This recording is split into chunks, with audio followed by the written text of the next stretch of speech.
President Trump is announcing a plan for the U.S. to take control of the Gaza Strip. What he says he plans to do with those living in that area. Plus, a North Texas man is set to be executed today. We'll take a closer look at the case ahead. Good afternoon. Our roller coaster of temperatures takes a slight dip today, but then starts to go back up tomorrow. The numbers coming up in First Warning Weather. In-depth, investigative. This is KXAN News at Noon. We begin with a live look outside of the Texas state capitol. We see people gathering there on the south steps. We have zoomed in our Austonian camera, and that is to give you a picture of how this group, the size of the group and what they are out there to do. We know folks are protesting, they say, some of President Donald Trump's policies. We have also seen signs where these protesters are really aiming their critique at Project 2025. That was a large conservative plan to influence the federal government upon President Trump taking office. Organizers said in flyers posted online they want to stand up for everything from women's rights to public health and gun violence prevention as well. Scenes just like this are reportedly happening in every state capital across the country today. The group organizing this protest is called the 50-51 movement. That stands for 50 protests, 50 states, one day. We do have a crew still at the scene there, and we'll be monitoring that gathering as it continues today. Turning now to Washington, President Trump announced a plan for the United States to take control of the Gaza Strip. He proposed relocating approximately 2 million Palestinian residents to neighboring countries. Washington correspondent Basil John reports on the announcement. It's a proposal that has met both support and harsh criticism, as the president says Hamas is the reason for the problems in Gaza. During a joint press conference with Israeli Prime Minister Benjamin Netanyahu, President Donald Trump said the U.S. should take ownership of the Gaza Strip. The U.S. will take over the Gaza Strip. The president suggested resettling around 2 million Palestinian residents to neighboring countries, intending to transform Gaza into a thriving region under U.S. control. Level the site and get rid of the destroyed buildings, level it out, create an economic development that will supply unlimited numbers of jobs and housing for the people of the area. President Trump said doing so would promote stability in the region. Everybody I've spoken to loves the idea of the United States owning that piece of land. He is also not ruling out the possibility of sending troops to secure Gaza. As far as Gaza is concerned, we'll do what is necessary. If it's necessary, we'll do that. This proposal is a departure from the long-standing U.S. position, which supported a two-state solution. It doesn't mean anything about a two-state or one state or any other state. It means that we want to give people a chance at life. President Trump also said he plans to visit Israel and will possibly make a trip to Gaza. Reporting in Washington, I'm Basil John. A senior Hamas official says he strongly rejects President Trump's plan for the area. Izzat el-Rashid said that Trump's statements reflect confusion and deep ignorance about Palestine and the region, saying that American bias towards Israel and against Palestinian people and against their just rights continues and is confirmed by such statements. That official went on to demand President Trump retract his statements because he said such statements add fuel to the fire. In other news, Mexican soldiers were mobilized on Tuesday to the border with the United States. It's a part of an agreement that halted U.S. tariffs on Mexican imports under the condition that the country would crack down on fentanyl trafficking. The troops will be posted at what are called hotspots along the border with high rates of illegal migration and drug and weapons trafficking. Under this agreement, the U.S. has also promised to work to stop the flow of high-powered weapons into Mexico from the United States. Soon, President Trump may seek to shut down the Department of Education. A source told NBC News that Trump could issue an executive order later this month. The White House would like to transfer the jobs from the department to the states. Legal experts say the president does not have the authority to abolish a federal agency created by Congress. The president frequently promised to dismantle the education department on the campaign trail last year. Almost all U.S. Agency for International Development workers across the globe are going to be placed on leave as President Trump moves to dismantle that agency. Nearly 10,000 employees of USAID, except for essential personnel, were notified yesterday of being placed on administrative leave at the end of Friday. The statement said it is preparing a plan for personnel stationed outside the United States, saying, quote, the agency would arrange and pay for return travel to the U.S. within 30 days and terminate contracts that are not determined to be essential. We don't pledge allegiance to Elon Musk. Members of Congress there, along with activists, gathered outside the Treasury Department protesting the latest moves by billionaire Elon Musk. They are also questioning the commission that he now leads, the Department of Government Efficiency. The Associated Press reports the commission has gained access to sensitive data from the Treasury that includes Social Security and Medicare customer payment systems. The Treasury says a review is now happening. It says that DOJ as well staff members will have read-only access to the government's payment systems. Musk responded to some of what Senate Minority Leader Chuck Schumer had to say about him at the Capitol. On his social media platform X, Musk said in part here that Schumer is, quote, mad that DOJ is dismantling a radical left shadow government. We want to take you now to an update on those protests here in Austin Monday night. Police say there was a pair of arrests during the demonstrations that they say got out of hand in North Austin. This all happened near North Lamar and Runberg Lane. Officers say at one point some people were throwing rocks at police and driving recklessly, endangering those who were there to demonstrate peacefully. The crowd eventually dispersed, but police say some returned, engaging in violent behavior, and APD says that's when pepper balls were used to try to disperse the crowd. People once again began to clear out, but they say one person refused to leave and was arrested for what's known as pedestrian in the roadway. Police say another demonstrator was arrested for reckless driving earlier that afternoon. First warning weather with meteorologist Rich Siegel. Good afternoon. It is 12:07 here on this Wednesday afternoon, and we take a look at clouds and radar indicating that the overcast sky continues for a good chunk of the viewing area. Looks like we may be seeing some sun in Richland Springs and in parts of northern and northwestern Mason County. And it looked like there might have been a few drizzle drops, a few of those showing up on a couple of our camera lenses from here at KXAN. All right, this is the view from the Indeed Tower Cam. 72 degrees right now at Camp Mabry with a light and variable wind at under 5 miles an hour. The humidity at 78%. Temperature in the upper 60s to low 70s, a few mid 70s over Fayette County and also in Milam County. We'll warm into the mid and upper 70s to some low 80s this afternoon. So temperatures will be a tad lower today. And that's because the cloud cover will stick around for the better part of the afternoon, if not the entire afternoon. This may be one of those days where the clearing comes through some of the hill country and then kind of stops before it ever gets to I-35. Humidity running in the 70s and 80s at this hour, so we are much moister than we were at any time yesterday, and that's because we continue with a south wind at around 8 to 15 miles per hour.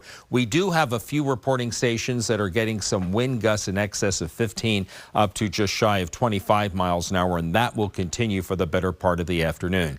Temperatures will peak in, again, the mid and upper 70s to low 80s today with fewer clouds and more sunshine on Thursday. Temperatures will be a couple of degrees warmer. So again, that dip from yesterday to today, and then we have a little bit of an increase for tomorrow.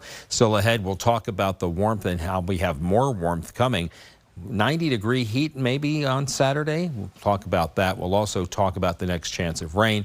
And who is John Jeffries and why are we celebrating his birthday? And that we'll talk about with you in 30 minutes. Will, Avery? Rich, thanks so much. A North Texas man convicted in the death of an Arlington pastor is set to be executed today in Huntsville, Texas. A jury convicted Stephen Nelson in a robbery that led to Clint Dobson's death a decade ago. In an interview with News Nation, Nelson said he was innocent and argued he was only the lookout. He said he did not know a murder happened during the robbery. People do deserve second chances. You know, I'm not a lost cause. I'm not beyond help. I'm not broken.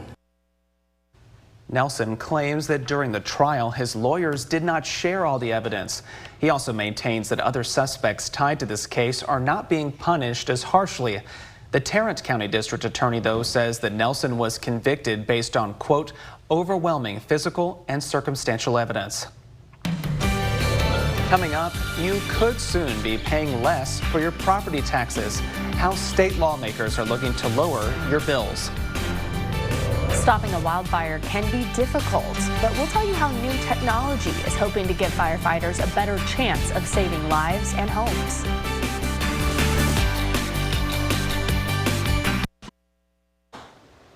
Welcome back, everyone.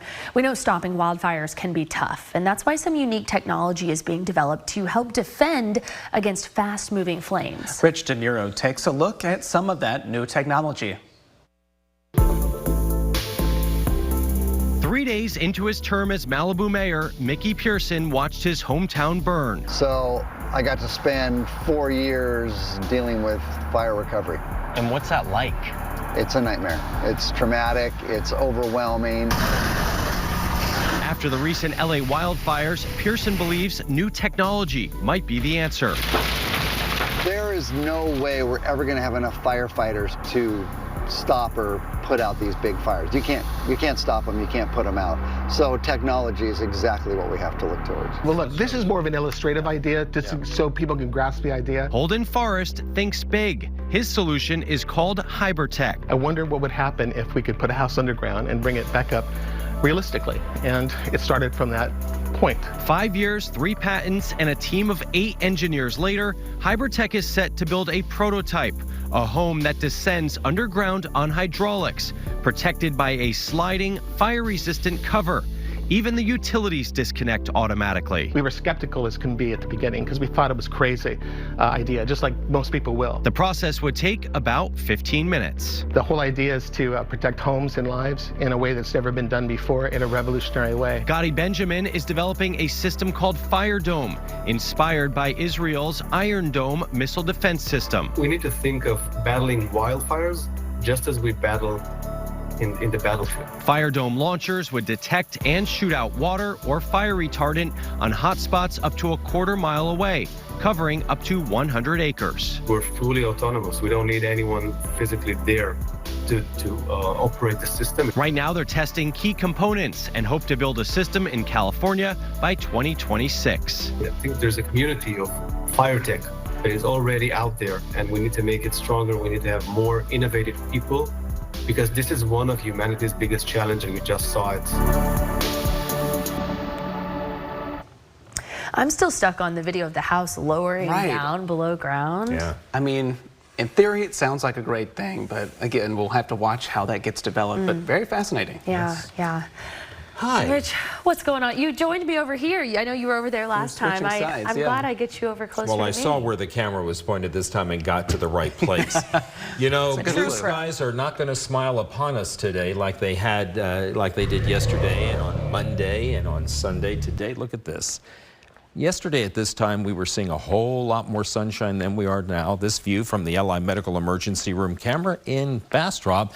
And you can see to the left of the LI sign, the flag blowing in the breeze, both flags, as a matter of fact.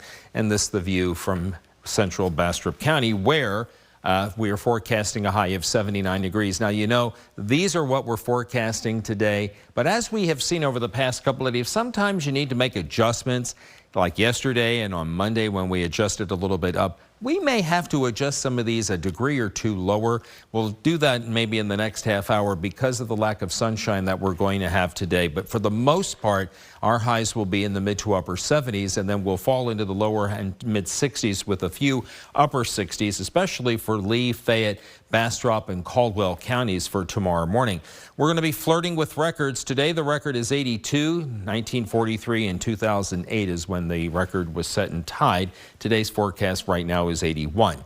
If we revise that, it will be down, so today's record could be safe. 83 is the record high for tomorrow. That's what we're forecasting. 86, the record on Friday. 85 is what we're forecasting. 87 on Saturday is the record, and we're going 89 for the high. And with a full afternoon of sunshine and that south wind, some of us may get to 90 for the first time in 2025. The warm air continues. We continue with a west to east zonal flow aloft, but this flow is going to change. Cold front coming through the area on Sunday. And then early next week, we have a chance of rain as an area of low pressure, a trough, develops through the western and southwestern parts of the country. So our rain is coming back Monday and Tuesday. I don't think we're going to find any rain on Sunday. In the short term, there is a clearing that this model suggests we'll have during the afternoon. But again, I don't think it's going to be all that much. Then as we get into the weekend, we'll start Friday into Saturday, and we've got a front that will be in Texas by Saturday afternoon.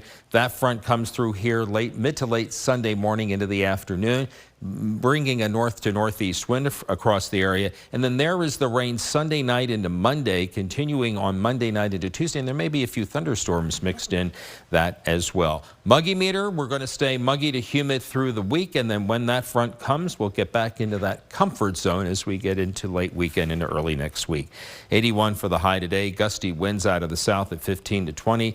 Lower half of the 80s Thursday, mid 80s on Friday, upper 80s to near 90 Saturday. But then we drop into the 70s on Sunday, the upper 50s to around 61 on Monday, and mostly all 50s on Tuesday, with a nice, decent chance of rain, especially Monday night into Tuesday. Rich, thanks so much. You could soon get a chance to ride in one of those self-driving vehicles we see in and around Austin. How you can get on the wait list after this. Plus, we have told you about it again and again this week. The price of eggs continues to rise. Now we're seeing some restaurants looking to offset those costs, and it could impact you.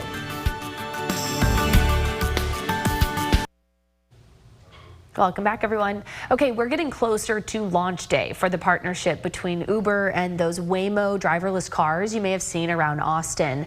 Those cars kept up their trial runs around the city for months. Now you can officially join the wait list to be one of the first to actually ride around in one. So if you want to check it out and be one of the first to ride in them, this is what you should do. First, make sure you have the most recent update of the Uber app on your phone. Then you can find the interest list. Just go to account settings under the autonomous vehicle section in ride preferences.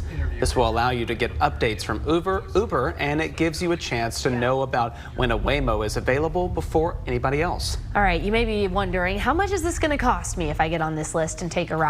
Uber says it will be the same as for a ride in things like its current Uber X, Uber Green, Uber Comfort, or that Urban Comfort option. Those usually run just a few more bucks than a regular ride. So right now, these cars cover a 37 square mile radius in Austin. Uber and Waymo told us, though, that expanding is something both companies are considering, including to some of the other nearby cities. Besides Austin, this is also rolling out this year in Atlanta. As for when it will launch officially, that is still being kept under wraps, but we've been told it's happening early this year. New this afternoon, the U.S. Postal Service now says it will resume accepting shipments from China and Hong Kong. This came mere hours after announcing it would stop doing so. The initial stoppage came in the wake of the Trump administration's decision to impose a new round of 10% tariffs on all goods coming from China. A spokesperson for the Chinese government previously said that China would, quote, take necessary measures to protect its companies and urge the U.S. to stop suppressing the affected businesses. China did announce that it would enact sweeping export controls targeting 5 metals used in industries like defense, clean energy, and others. Well, inflation and bird flu, we know, have impacted egg prices, causing them to soar. In some places, folks are shelling out up to $19 a dozen. Wow, well, the ongoing egg crisis means eating out for breakfast is getting more expensive too. NBC's Jesse Kirsch is in New Orleans with the latest. Your favorite Waffle House breakfast is likely going to take a bigger bite out of your wallet. With egg prices soaring, the popular breakfast chain is scrambling to keep up, announcing it's temporarily charging an extra 50 cents per egg. Writing in part, rather than increasing prices across the menu, this is a temporary targeted surcharge tied to the unprecedented rise in egg prices, adding we cannot predict how long this shortage will last. They've gotten really expensive.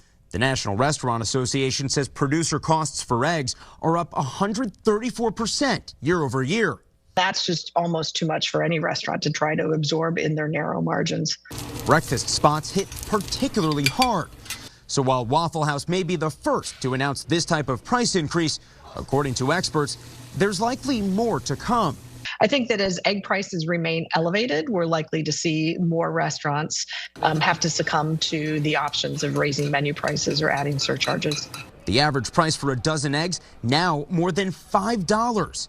And in some local markets, prices are as high as $19 a dozen. The biggest reason? Bird flu.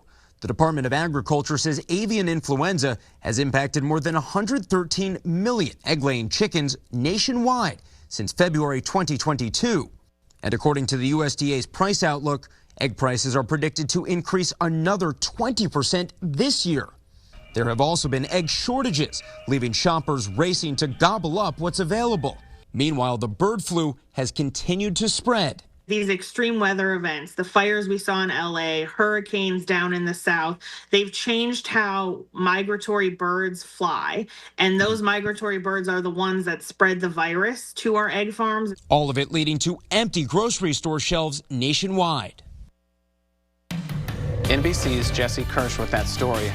Coming up, there could soon be some changes to how Austin handles short-term rentals like Airbnb. What the city is now proposing. Plus, some businesses on 6th Street are reporting a drop in sales since the city put up this fencing here. We'll tell you why some owners say they're okay with dealing with the dip in cash flow, though.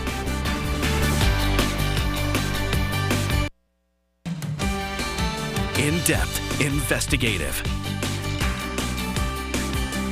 This is KXAN News at Noon.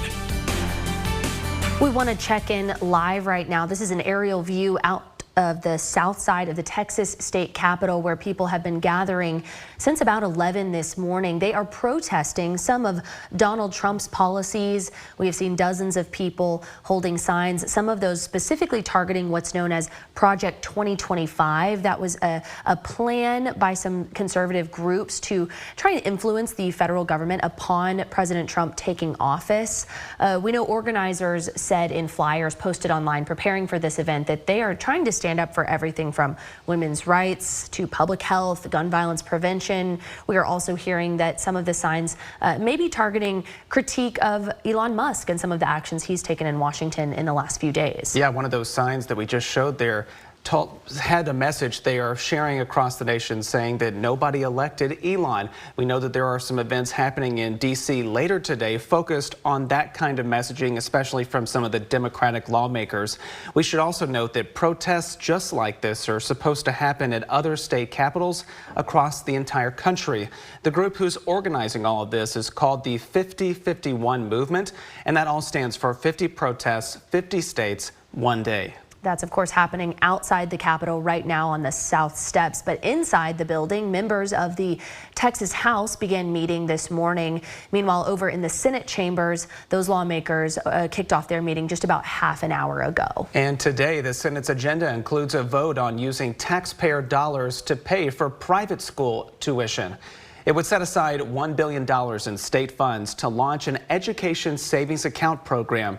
It's a big item that Republicans would like to pass this session. The bill would carve out at least $10,000 per student each year. This week, Texas Governor Greg Abbott declared this program an emergency item. So that's why senators can now vote on it this week. More from the governor. The amount of money you pay on property taxes could decrease after the governor named that an additional emergency item in that state of the state earlier this week. Abbott said he only wants cities, school districts, and other entities to be able to increase tax rates if 2/3 of their voters approve it. KXAN's Dylan McKim found in recent history that threshold has not been often met. No approval, no new taxes.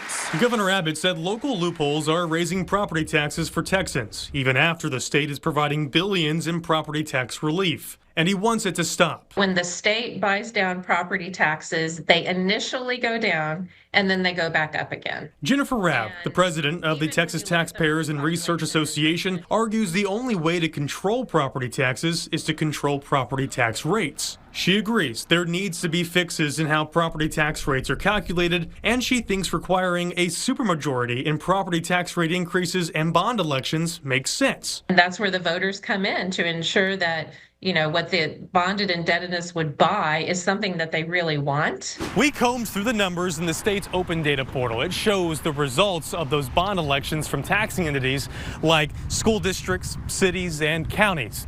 What we found is that over the past 6 years, of the bond elections that were approved, only 34% actually hit that 2/3 threshold. A recent example of a bond that did not reach the 2/3 threshold was the Travis County Affordable Child Care Proposition, a tax increase designed to increase child care options for families. It got nearly 60% of the vote, but not the 2/3 threshold.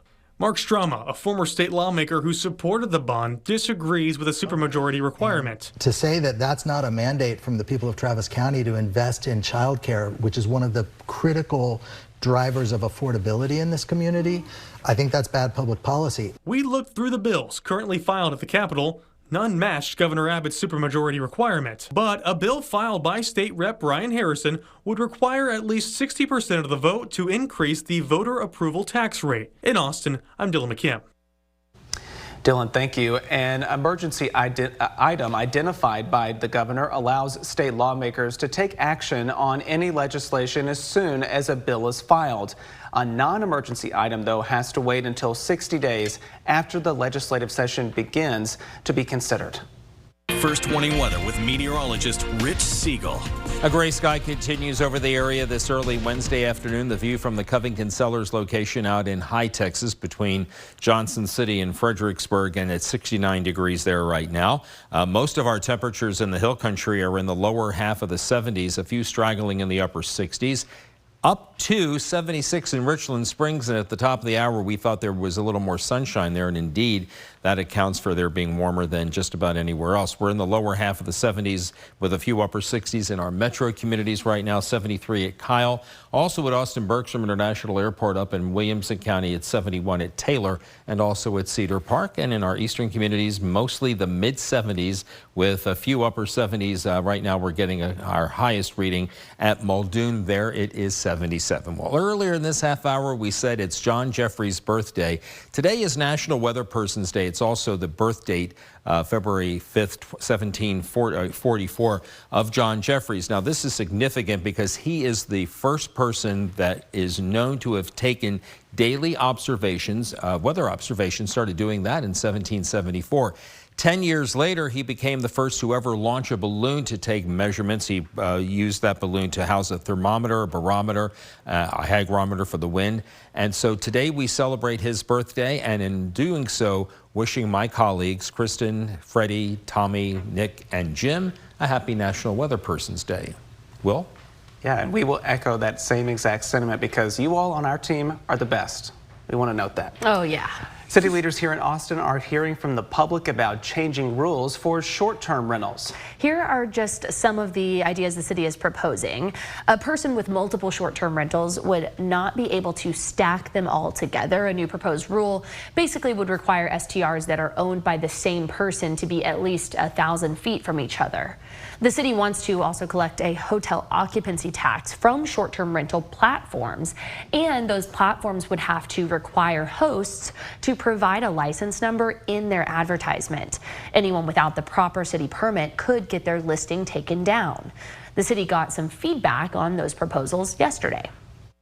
We need the Planning Commission and the Council to understand that these unstaffed hotels are not appropriate for our neighborhoods, and that they bring with them a lot of safety concerns and neighborhood compatibility issues. For us in our neighborhood, it's a small neighborhood. I believe we're the only STR in there. But the fact that we live in the home and people are coming into our home and staying with us, it reduces a lot of the problems and concerns that other people may have. According to Airbnb, a survey of the hosts in Austin from late 2023 to late 2024 showed that more than 70% used that extra income they got from hosting to cover personal living costs. More than 50% of those surveyed told Airbnb that the extra cash helped them stay in their homes. Some 6th Street business owners say that sales have dropped ever since the city of Austin put up fencing along the street there. It was a part of a plan to open that area again to car traffic. As KXAN's Brianna Hollis reports, these daytime destinations say they will gladly deal with this dip in cash flow if the city commits to its long-term promise of revitalizing the street. And how long have you guys all been on 6th Street? I've been here since 1990, so I've been here for 35 years. 20 years. This year's at 28. Wow. These are the owners of Lucky Lizard and Rapolo's Pizza, two businesses that have stood side by side on 6th Street for decades. They all had the same thought when they first saw these new fences go up a couple weeks ago. Once I got down here and looked, I thought, interesting. Because this did take us by surprise. You know, we didn't know this was happening. We showed up one day and we're like, whoa, what is this? The fences are a pilot as part of a phased approach to open 6th Street back up to cars full time. But these business owners, who draw a lot of daytime crowds versus late night visitors, say sales have dropped handily since the fences went up. Initially, when we came in one day and these barriers were up, we were kind of upset about it. Mindsets shifted when they realized the fences aren't a permanent solution. The city says the goal eventually is to permanently widen the sidewalk and have bollards or some other kind of barriers protecting pedestrians from cars. And it's that long-term plan that these stakeholders are holding out for. If this temporary pilot has to be done to do the research and figure out what works, what not works, I think it's worth the small setback. But that only stands, they say, if the changes actually come. Check on it and make sure that the promises and the projects are getting done. Brianna Hollis, KXAN News. Bree, thank you. City staff members say they're working to try and get feedback from downtown businesses about these changes. They sent out some surveys that people there can fill out. Going in depth now, we brought you this story because not much changed after the last time the city tried to make a push to revamp 6th Street. Those efforts came from the Safer 6th Street initiative that Austin city leaders approved in 2022. The hope then was also to diversify 6th Street into more than just a nightlife destination. More than 6.1 million Texans live in healthcare deserts. That's according to Senator Cesar Blanco. Earlier this morning, he says he is refiling Senate Bill 911 because of that. It's also known as the Heal Texans Act, and it aims to tear down some barriers keeping Texans from accessing quality health care. Plus, it gives nurse practitioners more authority to practice in areas, particularly with a shortage of primary care providers. 88% of the state faces a lack of primary care providers, according to the senator. He says this bill will help, especially in rural areas. This is about the child with untreated ear infections because there's no doctor nearby. This is about an expecting mom having to drive hours to deliver her child, only to find that there's no doctor on site. So the Heal Texans Act is for them. It's for the families. It's for the future of Texas. You see him there from that event earlier this morning. He was joined by healthcare advocates, some patients, and other lawmakers, and announcing the refiling of SB 911 earlier today. Coming up, a military helicopter pilot in North Carolina makes history, and one museum dedicates an exhibit to her story. After this.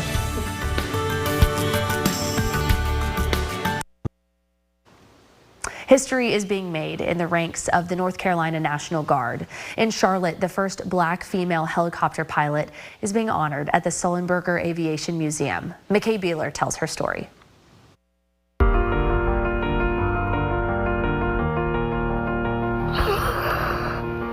Oh my goodness. Captain Jones is about to come face to face with. And then look at my face up there. Like, what are we doing? It's her first look at the exhibit Sullenberger Aviation officials created to honor her remarkable career as a military aviator. This is such an honor. I'm Captain Lindsay Jones, and I'm the first African-American female helicopter pilot for the North Carolina National Guard. Jones is part of the Trailblazing Women exhibit here at the Sullenberger Aviation Museum. I am a part of women making waves. A Raleigh native and citizen soldier, Captain Jones considers it a privilege to serve her country as an officer and helicopter pilot. Every time I interact with someone, I never know how far it's going to send them. She also serves her community as a licensed clinical mental health counselor. I'm just taken aback. Captain Jones is literally larger than life in her exhibit display, where her uniform, boots, and gloves are showcased. It's a reflection of her history of breaking barriers as an African-American woman in a traditionally male-dominated field. As a child, I never dreamed that my face was going to be on a Smithsonian-related museum. Like, no, not even any museum. I never could picture that even happening. As a role model, a 17-year National Guard veteran, and still the State Guard's only female African-American helicopter pilot,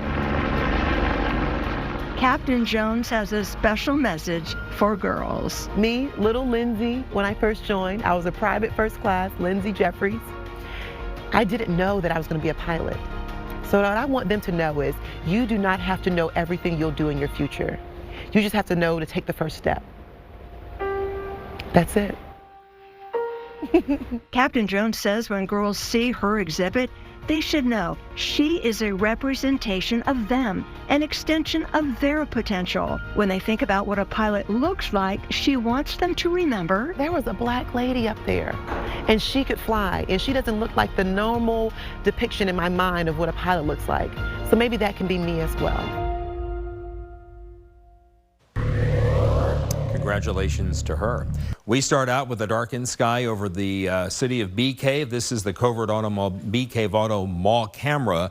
And, you know, it doesn't look like we're going to see much sun. We do have that breeze, though, coming out of the south, and that breeze will continue in double digits in some areas, about 8 to 15 miles per hour for the afternoon.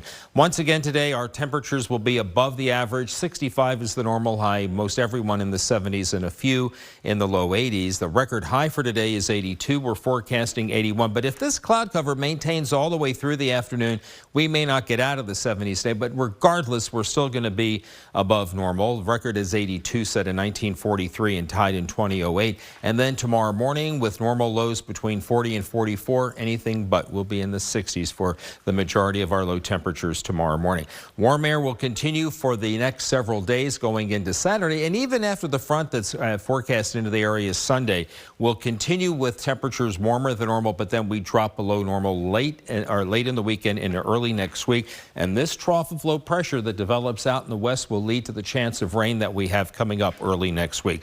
We'll fast forward to the weekend. There is your sunshine for Saturday afternoon after some morning clouds.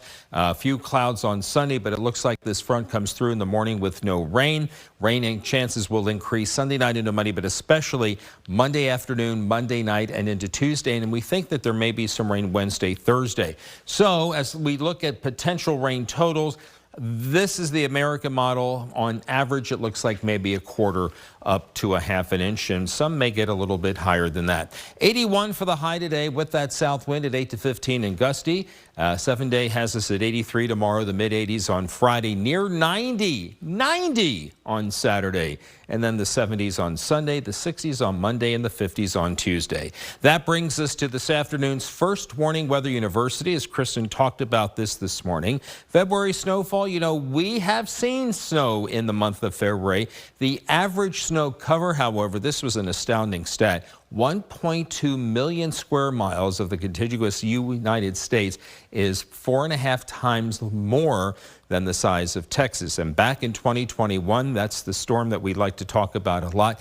We had 6 to 8 inches of snow across the Austin metro area. And one of those days we had 5.4 at Camp Mabry. I believe that was on the 12th. And that is today's First Warning Weather University. Thanks so much, Rich. Beyonce has made history, and Texas wants to honor that. We'll show you a resolution that some lawmakers introduced, pushing for it next. And a look at what's coming up tonight on KXAN. At 7 o'clock, it's Chicago Med, followed by Chicago Fire at 8, and then Chicago PD at 9. Then join us back here for KXAN News at 10.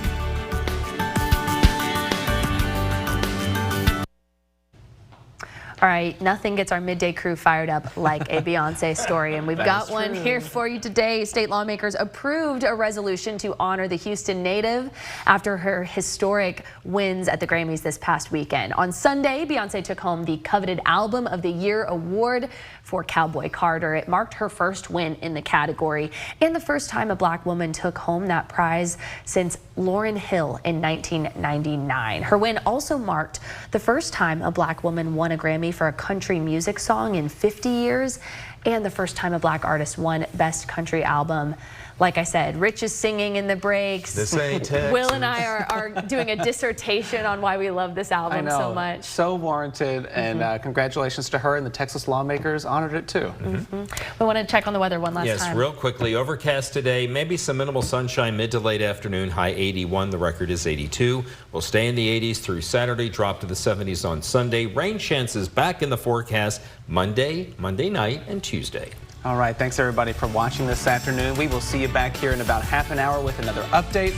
Enjoy the rest of your afternoon. Take care.